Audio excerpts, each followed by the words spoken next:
Okay guys, good morning ulit. Si-share ko lamang po itong isang video na ito na kung ating ginawa. Yan. Ano po bang pagkakaiba ng mga motor natin na nabibili nating electric fan ngayon? Ito po ay motor ng Hanabishi. Tingnan nyo po ang pagkakaiba. Ito po kahit halu-halubatin nyo ng ganyan, hindi naglalagot, wala siyang malinis. Ito po ay may thermal fuse.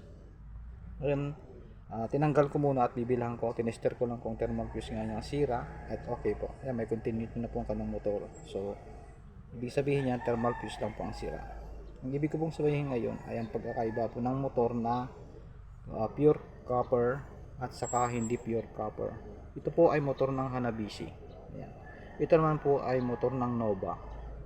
Ang laki po ng diferensya niya. Ayan. Ang motor po ng Nova na electric fan, ayan po ang kanyang mga ayan, ayan, hindi po siya tanso. Ayan puti, copper. Ayan, madaling malagot po yan, balat lang po ng ayan. Ang nangyayari po dyan, pagka-winding po nila, pagka-rewind po nila at nilagay na po itong kanyang mga wire, nakadikit ng ganyan yan, nalagyan po yan ng varnish. So pag natuyo po yan, dikit na yan. Yan, kasama yung thermal fuse niya. Pag tinanggal po natin yung dikit na tiklap, lumalabas yung puti. Yung mga ganong puti-puti, natatanggal yung pinaka, yan. Ayan po. Lumalabas po yung mga puti niyan. Kaya mahirap na pong ibalik ulit. Doon po kalimitan nagkakaroon ng sunog. Ayan.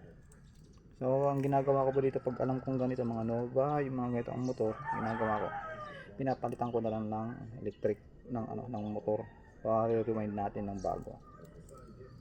Tapos binibilan ho natin yan ng thermal fuse kasi yung mga nabibili po natin ng mga motor ngayon ay wala pong thermal fuse. Ayan. Okay po, sana makatulong ng konti aking video. Ayan, good morning.